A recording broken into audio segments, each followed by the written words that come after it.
전후 좌우에 계신 분들과 인사하실 때 새 언약을 이루십니다. 인사하실까요? 와, 여기서 보니까 다 보이네요. 김, 이, 박, 최 다 오셨네. 제가 준비하는데 얼마나 연습을 했겠어요. 또 오늘 찬양이 제가 미리서 말씀을 드렸더니 그 찬양과 맞는 곡을 선정하셔서 찬양을 하는데 얼마나 은혜가 되더니 제가 평소보다 더 목소리를 크게 찬양을 했더니 목이 좀 잠겼어요. 목하니까 제가 목이 좀 짧습니다. 그러니까 저희 집사람이 보더니 목을 좀 빼면서 하래요. 최대한으로 한번 빼면서 해보겠습니다. 예, 오늘 하나님께서 주신 말씀 성경을 펴시고 에레미야서 31장 31절에서 34절 말씀입니다. 에레미야서 31장 31절에서 34절 말씀 제가 봉독합니다. 여호와의 말씀이니라. 보라, 날이 이르리니 내가 이스라엘 집과 유다 집에 새 언약을 맺으리라. 이 언약은 내가 그들의 조상들의 손을 잡고 애굽 땅에서 인도하던 날에 맺은 것과 같지 아니할 것은 애굽 땅에서 인도하던 날에 맺은 것, 옛 언약을 말씀하고 있습니다. 내가 그들의 남편이 되었어도 그들이 내 언약을 깨뜨렸습니다. 여호와의 말씀이니라. 그러나 그날 후에 내가 이스라엘 집과 맺은 언약은 이러하니 내가 나의 법을 그들 속에 두며 가슴 속에 성령으로 두며 그들의 마음에 기록하여 나는 그들의 하나님이 되고 그들은 내 백성이 될 것이라. 여호와의 말씀이니라. 그들이 다시는 각기 이웃과 형제를 가르쳐 이르기를 너는 여호와를 알라 하지 아니하리니 이는 작은 자로부터 큰 자까지 다 나를 알기 때문이라. 내가 그들의 악행을 사하고 다시는 그 죄를 기억하지 아니하리라. 여호와의 말씀이니라. 아멘. 아멘. 예레미야서 52장 중에서 특별히 31장 33절 말씀이 가장 핵심 구절입니다. 우리가 지금 봉독한 매 절마다 여호와의 말씀이니라, 여호와의 말씀이니라 이렇게 반복하고 있습니다. 왜 반복합니까? 새 언약을 이룬다는 그런 의미입니다. 제가 덜덜 떨릴까요? 안 떨릴까요? 정은미 성도님 나오셔서 그러면 제가 원고 드릴 테니까 들을 거 떨리는 마음으로 이 자리에 섰습니다. 귀걸이까지 하고. 제가 오늘 잘하면 저녁에 저희 집사람이 맛있는 걸 사주겠대요. 아침도 굶었어요, 사실은. 제가 잘하느냐 못하느냐는 여러분들이 제 원고에 있는 대로 아멘을 적시에 하시는 겁니다. 한번 연습해 볼까요? 아멘. 아멘. 할렐루야. 어디서 실수하나요? 주보에다 기록하지 마시고 말씀에만 집중하시기를 바라겠습니다. 제가 준비하면서 하나님께 하나님 아닙니다. 저는 어리고 말도 잘 할 줄 모릅니다. 그랬더니 7절 말씀이 하나님 걱정하지 말아라. 내가 너를 지켜주면서 보호하겠다. 그러시는 거예요. 그러시면서도 9절 말씀에 내가 내 말을 내 입에 맡긴다. 그러시는 거예요. 성경을 글자로만 읽으면 이렇게도 되는구나 싶었습니다. 오늘 나누는 말씀 가운데 우리 가슴 속에 우리 마음속에 새겨주신 새 언약의 하나님을 만나시는 귀한 시간 되시기를 주님의 이름으로 축원합니다. 편하게 들으시고 불편하신 분은 신발을 벗으셔도 됩니다. 양말은 알아서 하십시오. 혹시 주무시더라도 실패는 모든 데 인생에 있어서 고난이나 어려움이나 실패는 새 언약을 향한 하나님의 섭리이다. 이것만 기억하시면 됩니다. 이따 친교 시간에 시험 볼 겁니다. 다 아시겠지만 모르신 분이 몇 분 계신 것 같아요. 그래서 제가 표를 만들었습니다. 같이 한번 보실까요? 옛 언약과 새 언약 같은 점은 옛 언약은 모세가 시내산에서 받은 언약입니다. 새 언약은 누가 받았을까요? 모르실 때는 객관식으로 1번 목사님, 2번 에레미야만, 3번 우리들. 아멘. 같은 점은 율법을 지킴으로 언약이 유지되는 것은 동일합니다. 옛 언약이나 새 언약이나. 다른 점은 옛 언약은 율법을 지킬 의무가 사람에게, 즉 나한테 있는 거예요. 내가 지키면은 복을 받고, 내가 지키면은 언약 백성이고, 내가 지키지 않으면 언약 백성이. 지킬 의무가 나한테 있는 거예요. 그런데 새 언약은 율법이 지켜지도록 하나님께서 우리 가운데 무엇으로? 성령으로 역사하신다. 차이점입니다. 옛 언약은 십계명 돌판에 기록되어 있었죠. 외면적 언약입니다. 그러나 새 언약은 우리가 아까 31절 말씀에 읽은 대로 마음의 성령으로 내면적인 언약입니다. 결과는 하나님의 언약 백성이, 옛 언약은 하나님의 언약 백성이 될 수 있을지 없을지 조건성이 매우 강한 거예요. 내가 지키면 되는 거고 안 지키면 안 되는 거예요. 그러나 새 언약에서는 그 조건을 하나님께서 충족시켜 주십니다. 하나님께서. 그래서 옛 언약은 일시적인 죄 사함만을 약속하지만은 새 언약에서는 영원한 죄 사함을 약속하고 계십니다. 이것만 아시면은 오늘 제가 여러분들과 나누고자 하는 말씀에 지배하게 되어 있습니다. 이제 주무셔도 돼요. 에레미야에서 30장 31절을 특별히 위로의 작은 책이다. 위로의 작은 책이라고도 합니다. 에레미야는 기원전 7세기에서 7세기 초에서 6세기 말까지 유다에서 활동했던 선지자입니다. 에레미야가 활동하던 그 시대 유다는 아주 어려운 처지에 있었습니다. 요시야 왕이 갑자기 죽는 바람에 개혁 운동이 실패하고 나라의 기운이 점점 이렇게 떨어지고 있었습니다. 결국 유다는 BC 587년에 바벨론에 의해서 멸망당합니다. 나라가 혼란스러우면은 여러 사람이 각기 다른 자기 주장을 내세우기 마련입니다. 좀 유식한 말로 하면 백가쟁명식 의견을 이렇게 내놓는 거죠. 당시 그 여러 선지자들이 하나님으로부터 받았다는 그런 언약을 많이 선포하였습니다. 마치 지금 우리나라가 미국이나 중국이나 북한이나 일본과 외교 관계를 어떻게 끌고 갈 것인가 하는 그런 진단과 방향이 서로 다른 것과 비슷합니다. 박근혜 대통령이 얼마 전에 취임하셨는데 미국을 첫 방문지로 할 것인지 또 아니면은 중국을 첫 방문지로 할 것인지 외교적으로 득실을 따져보고 있습니다. 북한에 대해서도 포용 정책을 쓸 것인지 아니면은 압박 정책을 쓸 것인지 서로 다릅니다. 에레미야도 비슷한 상황에서 여러 선지자들과 많은 갈등을 겪었습니다. 28장에서 33장 그 핵심인 새 언약을 가지고 같이 한번 여러분들과 나누도록 하겠습니다. 28장은 거짓 선지자 하나냐와 하나냐 둘이냐가 아니라 하나냐 외우시기 쉽죠? 뭐 여러 거짓 선지자가 있었는데 아주 대표적인 거짓 선지자입니다. 하나냐가 가장 에레미야하고 많이 이렇게 대립을 하였던 그런 거짓 선지자 하나냐와 참 선지자 에레미야가 예언을 가지고 다투는 내용이 28장에 나와 있고 29장에는 에레미야가 포로기 바벨론 포로지에 보낸 편지가 나와 있고 우리가 보고자 하는 30장에서 33절까지는 우리가 나누고자 하는 새 언약에 대해서 말씀하고 있습니다.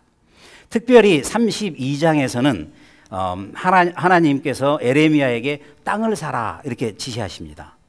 땅 투기를 시키시는 하나님. 그것뿐입니까? 하나님은 거짓말도 하세요. 여러분 아마 모르실 거예요. 사무엘상 16장 2절에 보면은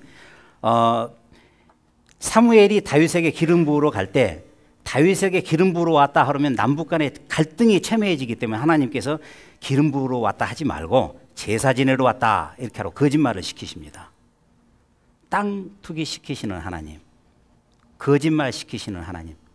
하나님이 그렇게 하셨으니까 우리도 따라서 거짓말하고 땅 투기해도 되는 겁니까? 아닙니다. 그것은 아닙니다. 무엇이든지 하나님이 하시면 의입니다. 다시 말씀드립니다. 무엇이든지 하나님이 하시면 의입니다. 하나님의 길은 내 길보다 높고 하나님의 뜻은 내 뜻보다 높고 하나님의 생각은 내 생각보다 높기 때문에 왜 하나님이 그렇게 하셨는지 이해는 못하지만은 하나님이 그렇게 하시면 의, 내가 하면 죄, 그런 것입니다. 왜 그렇습니까? 잘 한번 생각해 보십시오. 잘 보십시오. 내 속에는 내 중심적인 동기가 숨어 있기 때문에 그렇습니다. 아닌 것 같지만은 잘 우리 생각해 보면은 뭘 조그마한 거 하나 하더라도 그 안에는 내 중심적인 동기가 숨어 있어요. 그래서 하나님이 하시면 의, 내가 하면 죄인 겁니다. 불만이 있으시면은 저나 목사님한테 따지지 마시고 하나님께 항의하십시오. 의냐 죄냐 하는 것은 형태에 있지 아니하고 그것을 행한 인격에 있습니다. 의냐 죄냐 하는 것은 형태에 있지 아니하고 그것을 행한 인격에 있습니다. 의냐 죄냐 하는 것이 어디서 갈라지느냐? 의든지 죄든지 그것을 행한 인격에게 그것이 의가 되든지 죄가 되든지 달려있는 것입니다. 이해가 되셨기를 바랍니다. 이때 바벨론에게 예루살렘이 망하게 되어 있으므로 모든 사람이 땅과 집을 버리고 떠나가는 그런 상황입니다. 그러니까 땅값이 바닥에. 그래서 거저 준데도 누가 땅을 갖지 않습니다. 그런데 하나님께서 에레미야의 조카 하나멜을 보내가지고 아나돗에 있는 하나멜의 밭을 사라 이렇게 말씀하십니다. 그래서 은 17세겔을 주고 은 17세겔이면 지금으로 환산하면 약 7온스 정도 된다고 합니다. 모든 사람들이 그 땅을 다 버리고 가는 상황에서 은 17세겔을 주고 사는 것은 엄청난 돈을 주고 그 땅을 사게 되는 것입니다. 하나님께서 왜 그 땅을 사라고 하십니까? 이 땅에서 사람들이 집과 밭과 포도원을 다시 사게 되리라. 이 땅에서 사람들이 집과 밭과 포도원을 다시 사게 되리라. 지금은 멸망하지만 하나님께서 반드시 이 땅을 회복하신다는 그런 약속의 말씀이십니다. 본문을 중심으로 몇 가지 같이 여러분과 나누도록 하겠습니다. 첫 번째, 하나님의 때. 30장에서 33장에는 새 언약을 강조하는 이 4개 장에는 때가 이르리니, 날이 이르리니 그런 내용이, 그런 구절들이 반복적으로 나오고 있습니다. 여기 제가 4절을 소개했는데 4절뿐만이 아니라 다른 부분에도, 다른 절에도 계속 강조되고 있습니다. 날이 이른다. 원문대로 보면 날이 이르고 이를지니, 동사를 2번 강조하고 있습니다. 무슨 의미입니까? 반드시 이른다. 반드시 이른다. 하나님의 때가 반드시 이른다. 분명히 이른다. 이런 뜻이 있습니다. 그러나 그것보다도 중요한 것은 그냥 시간이 이렇게 흘러가서 때가 이른다는 것이 아니라, 우리가 어제 새벽 기도에도 그 말씀을 같이 나눴습니다. 우리 조명하 성도님하고. 하나님의 때, 카이로스의 시간이 이른다. 하나님의 뜻이 성취되는 시간이 이르른다. 그러니까 포로기가 그냥 이렇게 시간이 지나서, 달력이 지나가서, 크로노스 시간이죠, 지나서 이른다는 것이 아니라 왜 하나님께서 우리를, 이스라엘을 포로로 보내셨는지 그 의미를 깨닫는 시간, 하나님께서 왜 포로로 보내셨는지 그 의미를 깨닫는 시간이 이르른다. 그런 말씀입니다. 하나님께서 포로로 이렇게 잡혀가게, 바벨론의 포로로 잡혀가게 하셨을 때 그냥 무의미하게 잡혀가게 하신 게 아니라 그 기간을 통해서 왜 우리를, 예루살렘을 포로로 보내셨는지 그 의미를 알게 하는 때가 이르른다. 그러므로 하나님께서 우리 삶에 때로는 크고 작은 어려움을 주십니다. 왜 어려움을 주십니까? 우리가 어려움을 당하고 있는 것을 보면은 재미있어서, 하나님께서 즐거우셔서? 그렇지 않습니다. 그 시간을 통해서 하나님께서는 우리에게 새로운 일을 행하기를 원하십니다. 그런 때, 내 뜻에 원하지 않는 어떤 어려움이 왔을 때 왜 이런 일이 나한테 생겨야 돼?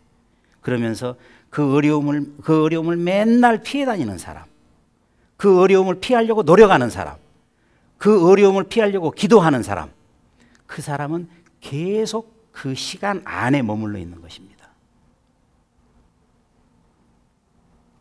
하나님께서 그렇게 하셨을 때 하나님 앞에 겸비하고 조용히 나아가 하나님께서는 이 시간을 통해서 제가 뭘 하기를 원하십니까? 하나님께서 이 고난을, 이 어려움을 저한테 주셨는데 저에게 내 삶 가운데 무엇을 이루기를 원하십니까? 라고 묻는 사람은 광야를 40일이면 통과하는데, 광야에서 불평하고 왜 이런 일이 생겨서 나보다 더 착하지 못한 저 사람은 이런 일도 생기지 않은데 왜 나한테만 이런 어려움이 있는 거야? 라고 불평하고 불만하는 사람에게는 광야를 40년을 방황하게 되는 것입니다. 옆에 분한테 한번 물어보세요. 40일입니까? 40년입니까?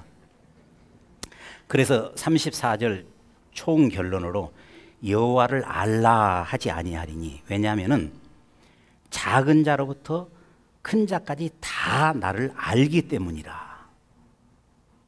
나를 안다. 무엇을 안다는 것입니까? 하나님의 뜻을 안다. 어떤 하나님을 아십니까? 이스라엘을 바벨론에 내동이 치시는 하나님, 탕자를 돼지 우리에 던져버리시는 하나님, 독생자를 십자가에 던지시는 하나님, 나를 그 어려움 가운데 내동이 치시는 하나님. 왜 내동이 치십니까?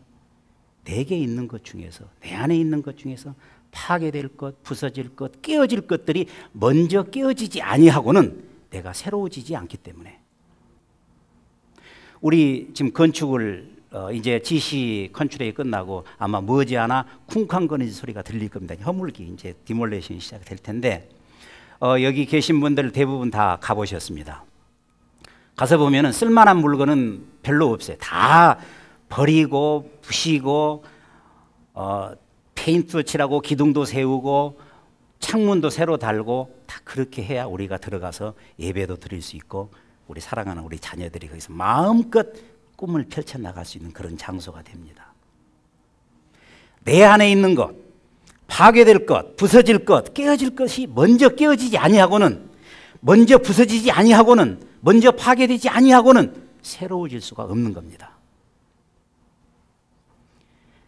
그래서 에레미야 1장 10절에 하나님이 에레미야를 부르시면서 뭐라고 사명을 주십니까?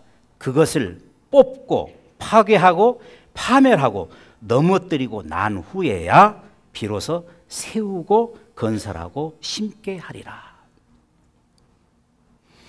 무너짐과 깨어짐의 진실을 통해서 비로소 하나님의 뜻을 만나게 되는 것입니다. 그래서 예레미야 하나님을 만난 사람은 복이 있습니다. 아이고, 이렇게 어려운데 내동이 치고 던지시고 그러시는데 무슨 복이 아니에요. 예레미야 하나님은 이렇게 말씀하십니다.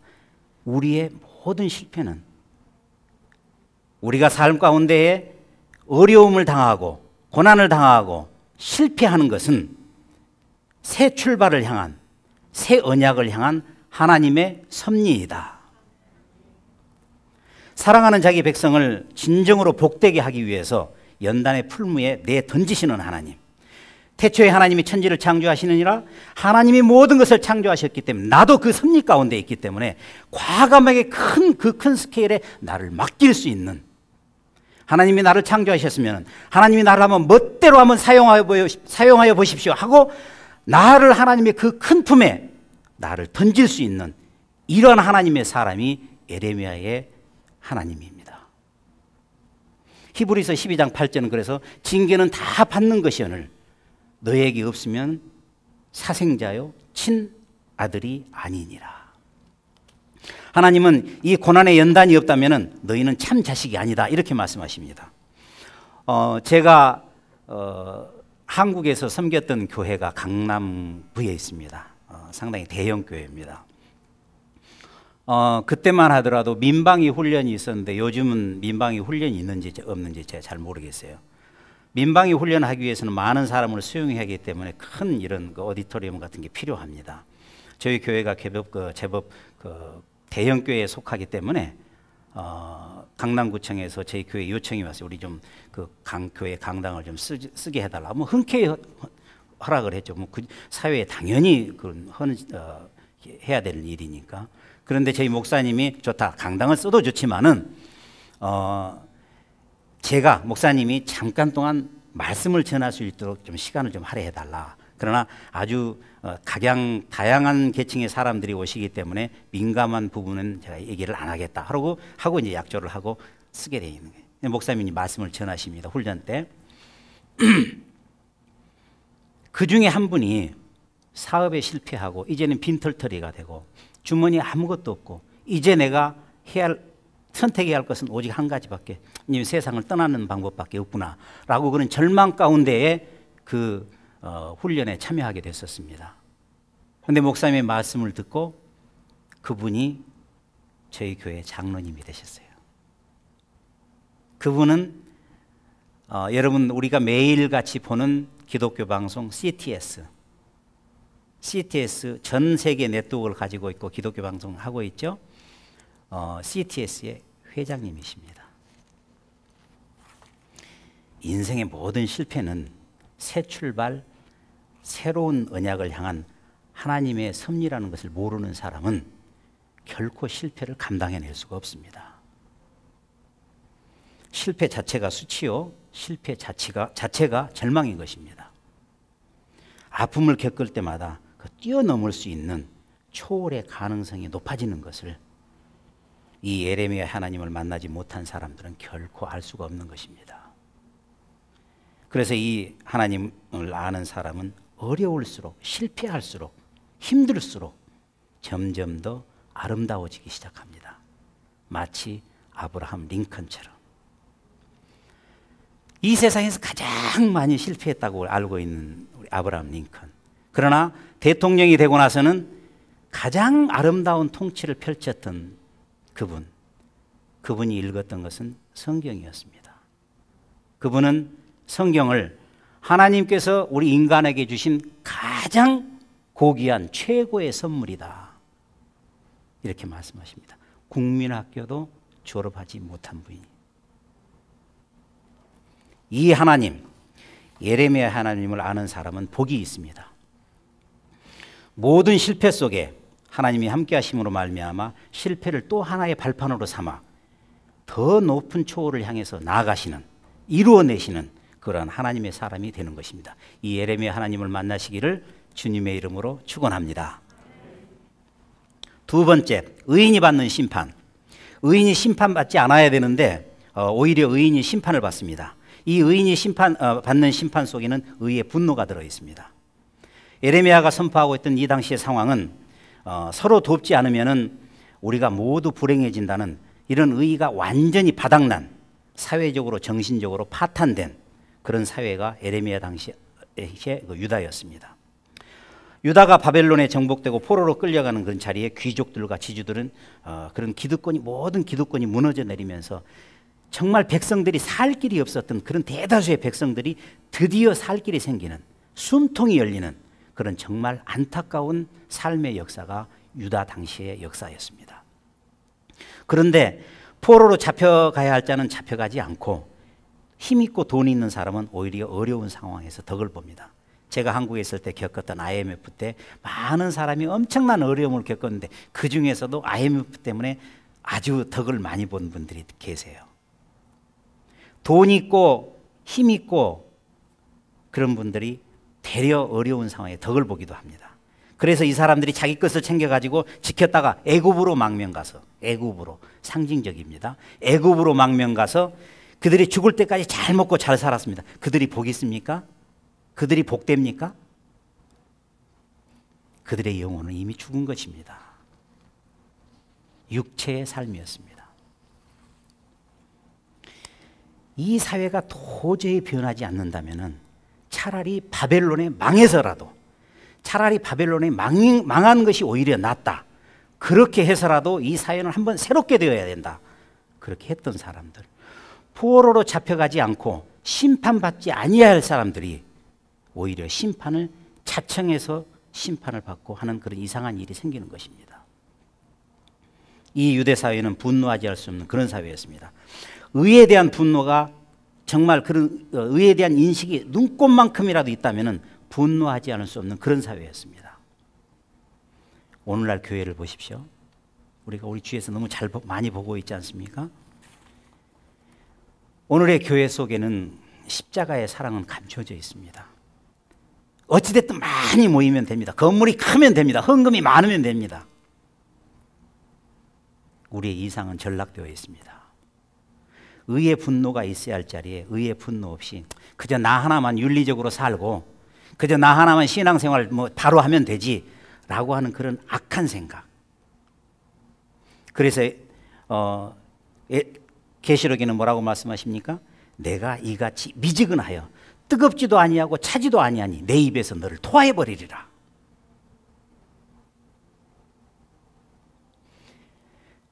그런 자리에 하나님께서는 반드시 의로운 생명을 피어나게 하십니다. 이완용이가 있었기 때문에 백범 김구 선생님이 계셨습니다. 히틀러가 있었기 때문에 신학자 칼 바르트가 생겨났습니다. 이런들 어떠하리 저런들 어떠하리 만수산 드렁치기 얽혀진들 어떠하리 우리도 이같이 얽혀서 100년까지 누리리라. 이성계 시대에 이방원의 하여가가 있었는데 이 몸이 죽어주고 100번 고쳐주고 백골이 진토되어 넋이라도 있고 없고 임양한 일편단심이야 가실 줄이 있으랴. 정몽주의 단심가가 피어난 것입니다. 오늘 우리의 교회 색깔은 무슨 색입니까? 오늘 우리 교회의 색깔은 뚜렷합니까? 과연 우리는 십자가의 색깔을 가지고 있습니까? 아니면 세상의 색깔을 가지고 있습니까? 이러한 시대에 의의 분노를 가진 사람 누구도 좋아하지 않지만은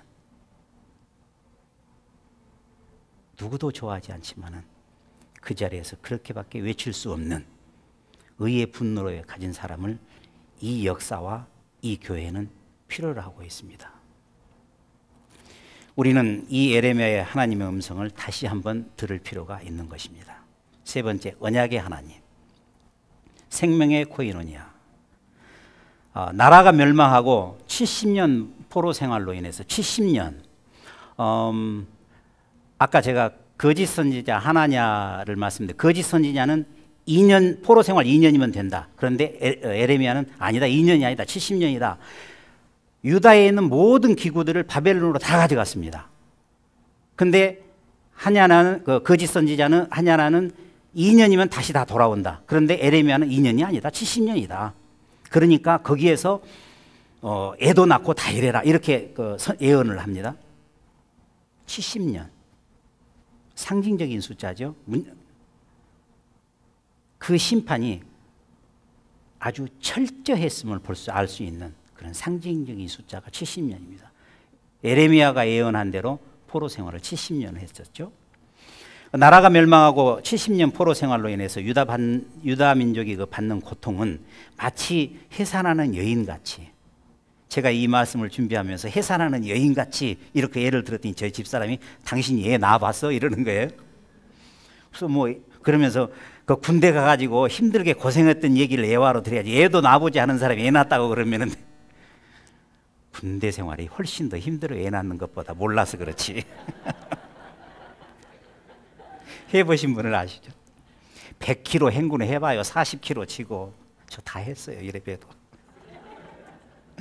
나라가 멸망하고 70년 포로 생활로 인해 유다 민족이 받는 고통은 마치 해산하는 여인이 받는 그 엄청난 고통 같았을 거예요. 그러나 그 여인이 태어날 그 사랑스러운 아기로 인해서 즐거워하고 기뻐하듯이 큰 기쁨을 얻을 수 있는 것처럼 그 고통은 새 언약을 이루기 위한 하나님의 언약이었습니다. 하나님의 새 언약을 이루기 위한 하나님의 섭리였습니다. 성경의 하나님은 언약의 하나님인데 이 언약의 하나님이라는 말은 하나님께서 우리를 창조하시고 그 창조물 속에 하나님의 사랑을 심고 자신과 한몸 되기를 원하시는 하나님. 그리고 그 창조물인 우리 모두가 마음껏 피어나고 그 피어나는 것을 보시고 기뻐하시는 하나님. 내가 하나님 안에 있고 하나님이 내 안에 있는 끊임없는 쉼없는 교류. 순간순간 그가 내 안에 있고 내가 그 안에 있는 교류, 채널링. 우리 이 세포가 우리가 이렇게 이 세계가 이렇게 유지되고 있는 것이 참 신비 중에 신비입니다. 중학교 때 배운 내용이지만 모든 것이 원자로 되어 있어요. 우리 목사님이 많이 말씀하시죠. 이 원자 중심에는 핵이 있습니다. 핵은 양성자와 중성자로 이렇게 되어 있어요. 모르시는 것 같아요. 중학교를 안 나오셨나 봐. 양성자와 중성자는 극이 같습니다. 극이 같으면 어떻게 합니까? 밀어내죠. 그런데 극이 같은 게 있는데도 아주 굉장한 결속력으로 이렇게 결합되어 있는 거예요. 만약에 이 힘이, 이 결속력이 이 순간에 없어지면 우리 여기에 있는 우리 모두는 다 공중 분해되고 맙니다. 꽉 잡고 계십시오. 꽉. 어떻게 그렇게 잘 결속이 되어 있을까? 이것을 발견한 사람이 중간자론으로 1949년도에 노벨 물리학상을 받은 유가와 히데기 박사입니다. 유가와 박사가 그것을 잘 관찰해 보니까 양자와 중성자 사이에 뭔가를 끊임없이 주고받는 거예요. 뭔가를. 그것을 그분은 파이 입자다 이렇게 이름을 지으셨어요. 그것을 주고받는데 자그마치 10의 23승분의 1초에 한 번씩. 감이 잡히세요? 저도 잘 감이 안 잡혀요. 자료에서 봤으니까. 1에 동그라미가 23개 있는 것 분의 1초에 한 번씩 주고받는 거예요. 그래서 이렇게 결속이 되어 있는 거예요. 부부관계가 그런 결속관계 아닙니까? 자녀와 부모 간에 그게 결속관계 아닙니까? 언약관계 아닙니까? 모든 자녀를 사랑할 수밖에 없는, 모든 것으로 내 자녀를 사랑할 수밖에 없는, 자식은 부모의 사랑이 없으면 한시도 살 수가 없습니다. 어느 부모가 자식을 이깁니까? 어느 부모가 자식을 내 마음대로 할 수 있습니까? 만약 이 중에 내 자식을 내 마음대로 다룰 수 있다고 하신 분은 빨리 어느 곳으로 가셔야 됩니다. 한국에서는 그것을 청량이라고 그러는데 미국에서는 어디라고 그러는지 모르겠어요. 자식은 마음대로 안 됩니다. 마음대로 할 수가 없습니다. 어느 한 아이가 있었는데 엄마한테 꾸중을 들었어요. 밖으로 나간 거예요. 엄마가 찾아보니까 애가 없어요. 그래서 밖에서 나가서 보니까 애가 나무 위에 올라가 있는 거예요. 애가. 그래서 내려오라고, 왜 거기 올라가 있느냐고. 안 내려옵니다. 고집을 피우고. 근데 마침 신부님이 지나가시는 거예요.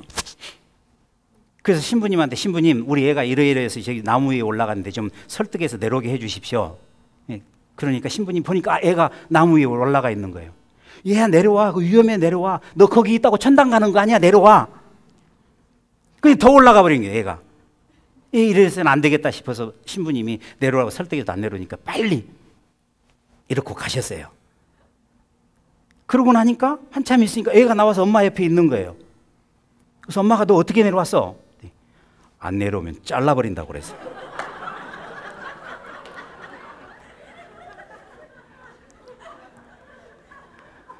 재밌으세요? 수준이 저하고 비슷하십니다. 금실 좋은 멸치 부부가 있었어요. 벨란 부부가 다 있어요. 남편 멸치가 그마냐 그 멸치 나게 하는 어선 그물에 걸려서 이렇게 끌려가는 거예요. 그것을 보고 있던 그 아내 되는 멸치가 여보 우리 다시 만납시다 그런 거예요. 그러니까 남편 되는 멸치가 어디서 만날까 그러는 거예요. 시래기국에서. 우리 새 건물로 가면은 멸치국물 맛있게 내가지고 시래기국도 끓여 먹고 청국장도 끓여 먹고 그렇게 하십시다. 아멘. 싫으세요? 저는 좋은데. 군침이 도시죠? 조금만 기다리십시오. 맛있는 식사 시간이 곧 돌아옵니다. 생명의 코이노니아, 언약관계입니다. 낳았다고 해서 자식이 아닙니다. 10의 23승분의 1초에 한 번씩 끊임없이 교류를 하셔야 됩니다. 온전한 교류가 이루어져야 되죠. 생명의 신비가 피어나는 언약관계. 하나님의 사랑이 그렇습니다. 하나님이 언약의 하나님이다. 이 말은 계약 한번 맺어놓고 그래 너희들 한번 잘 한번 해봐. 그리고 지켜보시고 팔짱 끼고 있는 그런 하나님이 아니라 나에게 모든 것을 주시고 채우시고 세우시고 그 귀한 것으로 채우시고 세우시고 하나하나 세워지고 일었을 때마다 그 기쁨을 이기지 못하시는 하나님. 그래서 이 언약의 하나님은 책임지시는 하나님이십니다. 우리 자녀를 위해서는 우리가 목숨을 내어버릴 수 있는 것처럼 십자가를 져서라도 우리를 살릴 수밖에 없는, 십자가에 당신의 몸을 찢어서라도 책임지시는 하나님. 원고가 많은데 언제 다 하죠? 목사님보다 더 많다니까요. 자, 이거 넘어가겠습니다. 언약의 하나님을 만난 사람은 자기를 개방할 수 있습니다. 자기를 열 수 있는 것이죠. 툭 열려버려서 내 삶에 누구든지 초청받을 수 있고 누구든지 자유롭게 해줄 수 있는, 왜요? 내 안에 하나님을 갖고 있기 때문에. 이것이 언약의 하나님을 만난 사람들입니다. 이 언약의 하나님을 만나시기를 주님의 이름으로 축원합니다. 우리 정리 한번 해볼까요? 세 가지로. 첫 번째, 모든 실패는 새 언약, 새 출발을 향한 하나님의 섭리이다. 같이 한번 우리 읽어볼까요? 모든 실패는 이전 것은 지나갔으니 보라, 새 것이 되었도다. 내가 새 일을 행하리니 정녕 너희가 알리라. 모든 실패는 새 출발, 새 시작, 새 언약을 향한 하나님의 섭리이다. 두 번째는 언약의 하나님은 우리 존재와 행함의 영원한 반석이시다. 진정으로 자유한 사람만이 의를 선택할 수가 있습니다. 세 번째, 포로기는 무슨 기다? 새 언약의 잉태기이다. 이 에레미야서를 읽어보면은 30장부터는 완전히 무드가 달라집니다. 29장까지는 파괴시킨다, 무너뜨린다, 심판한다, 뭐 기근을 만난다, 칼을 만난다, 이런 살벌한 얘기만 나오다가 30장부터는 완전히 무드가 달라져요. 30장부터는. 그래서 그 하나님의 새 시간, 그 하나님의 포로기가 끝나고 새 시간이 오는 그때에 옛 언약은 완전히 깨어지고 비로소 새 언약이 출발되어지는 것입니다.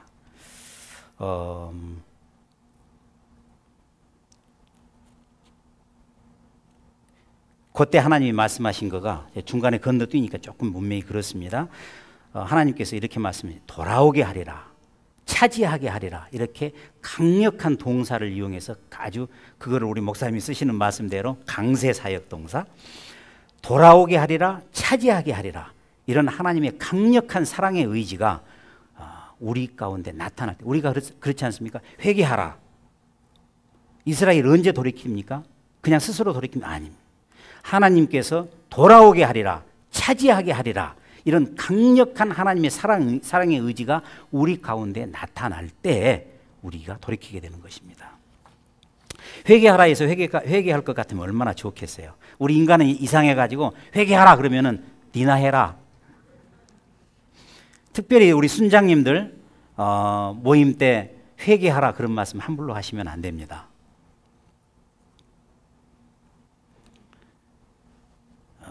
부모님의 사랑도 그런 것 같습니다. 효도하라 해서 그렇게 효도가 됩니까? 제가 저희 부모님이 지금 생전에 계신데 80 중반이십니다. 가끔 통화할 때 하면은 저희 아버님이 그러세요. 미안하다 그러세요. 뭐가 미안한지 그냥 미안하다고 그러세요. 그럼 제가 가슴이 미어지죠. 그러면서 올 필요 없다. 나는 괜찮다.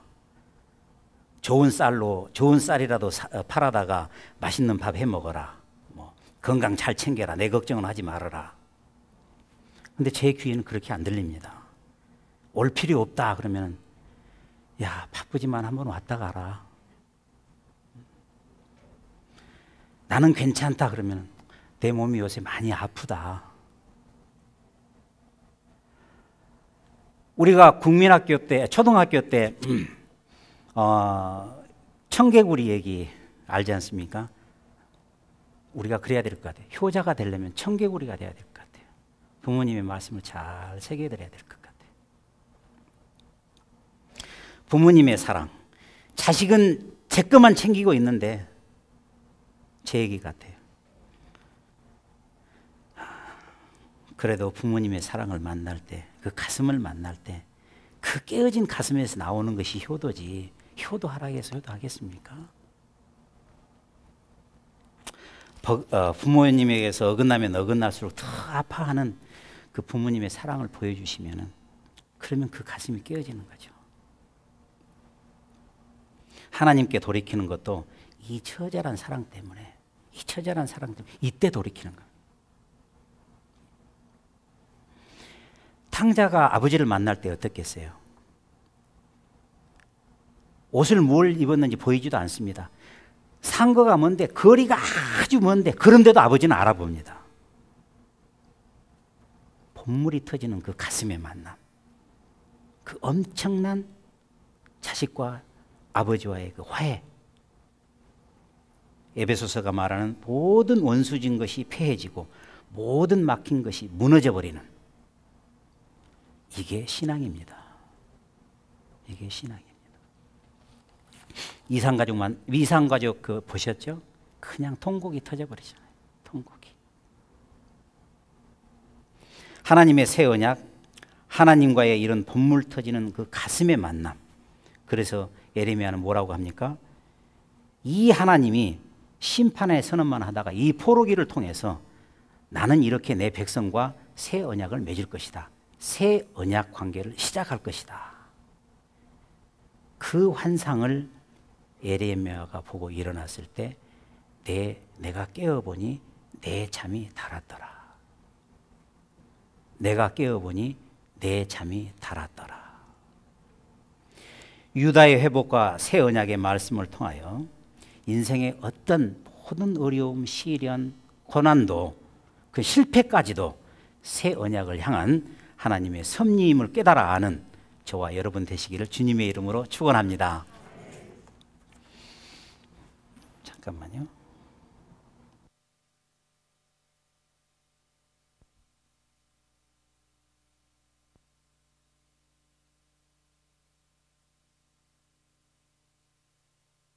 그리고 좀 더워요, 이 자리가. 마무리를 하고 싶습니다. 외람됨이지만은 제가 60입니다. 60. 이럴 때는 어디를 보고 말해야 될지 모르겠어요. 이쪽도 계시고, 이쪽도 계시고, 이쪽도 계시고, 유병희 성도님만 보고 얘기해야 될 것 같아요.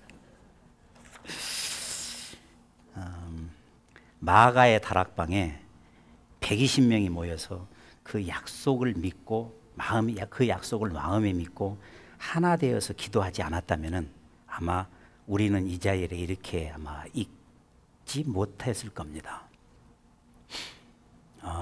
3, 4년 전만 해도 우리 식구가 한 500여 명 됐습니다. 얘기를 나누다 보면은 너무 많이 빠져나갔다. 배가 운동을 해서라도 식구를 늘려야 한다. 그런 많은 얘기들이 오고 갑니다. 옳습니다. 그렇게 해야 됩니다. 또 그렇게 되기를 바랍니다. 그러나 이 자리에 있는 우리 모두가 한 마음이 되어서, 하나가 되어서 같이 손을 잡고 나가면은 무엇이 두렵겠습니까? 무슨 어려움이 있겠습니까? 새 언약을 믿는 우리들인데 하나님이 우리 안에 계시는데 120명 성도들이 하나 되어 기도할 때 4,000년 동안 하늘과 땅 사이에 가로막혔던 것이 사망 권세 깨뜨리고 성령이 임하셨습니다. 두려운 마음, 무서운 마음이 없었습니다. 한 수도원이 있었습니다. 그 수도원이 아주 한동안에는 수사들도 많고 많은 사람들로 이렇게 북적대는 그런 수도원이었는데 점점 사람들이 빠져나가고 10명도 안 되는 그 수사들이 남게 되었습니다. 어떻게 하면은 이 수도원을 종전처럼 사람들이 많고 수사도 많은 그것을 만들어 볼 수 있을까 하고 여러 사람이 궁리를 하고 아이디어를 내놔봐도 뾰족한 아이디어가 안 나오는 거예요. 그런 차제에 마침 유명한 랍비가 있다는 그런 말씀을 전해 듣게 되었습니다. 그래서 그 남아있는 수사 그분들이 그분한테 가서 좀 자존심은 상하지만은 그분한테 가서 좀 자문을 구해보자. 그런데 어느 분이 누구든지 뭐 대표로 나가려고 그래 선뜻 나서지를 않습니다. 근데 그 중에 한 분을 대표로 뽑아서 가서 한번 말씀을 듣고 오시죠. 자문을 구해보고 오시죠. 그분이 갔습니다. 가서 이제 쭉 말씀을 드리니까 그 랍비께서 듣고 있다가 무슨 획기적인 방안은 없지만은 한 가지 분명한 사실은 있습니다. 그러는 거예요. 그게 뭡니까? 말씀해 주십시오. 예, 말씀드리죠. 남아있는 수사군들 중에 한 분이 메시아입니다. 그러시는 거예요. 그 말을 듣고 깜짝 놀란 가셨던 그분이 한 걸음에 쏜살같이 수도원으로 달려왔어요. 무슨 얘기를, 좋은 얘기를 들었느냐고, 들었다고. 무슨 얘기냐고. 우리 중에 한 분이 메시아랍니다. 아니, 내가 그동안에 저 사람을 그렇게 못살게 굴고 험담하고 가십하고 욕하고 그랬는데 저분이 메시아면 어떻게 하지? 아니 저분한테 내가 그렇게 그냥 뭐 뒤로 돌아서서 욕하고 이렇게 했는데 만약 저분이 메시아라면 어떻게 하지? 아니 만약 내가 메시아라면 어떻게 하지?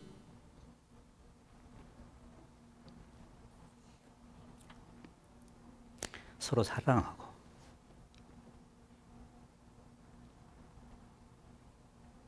존경하고 안아주고 했을 때 옛날 수동으로 돌아가요. 죄송합니다. 그렇습니다. 우리 가슴에 메시아가 계십니다. 우리 가슴에 메시아가 계십니다. 새 언약을 세워주신 하나님이 우리 가슴에 계십니다. 삭개오는 어떤 사람이었습니까? 내가 갖겠다는 생각으로 똘똘 뭉쳐진 사람입니다. 내가 갖겠다는 그런 철학으로 아주 똘똘 뭉쳐져 있는 그 삭개오가 이제 내가 주겠다. 내가 갖겠다는 삭개오가 내가 주겠다는 삭개오로 바뀌었습니다.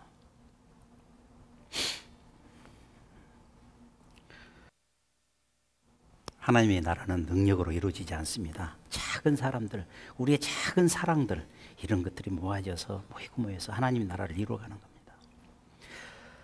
연변 땅에 용정이라는 곳이 있습니다.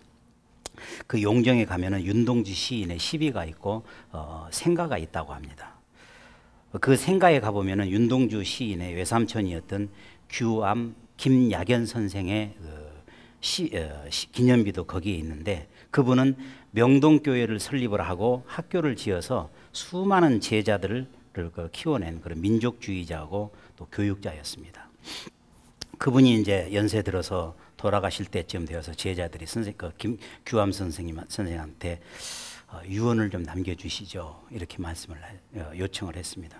규암 선생께서 너희들은 내가 어떻게 살아왔는지 다 보지 않았느냐. 내가 어떻게 살아왔는지 내가 어떻게 행동했는지 다 보아왔으면서 무슨 새삼스럽게 유언을 하라고 하느냐. 내가 살아온 삶과 행동이 내 유언이다. 내가 살아온 삶과 그 행동이 유언이다. 행함이 없는 믿음은 죽은 믿음입니다. 우리 인생의 주인이 누구입니까?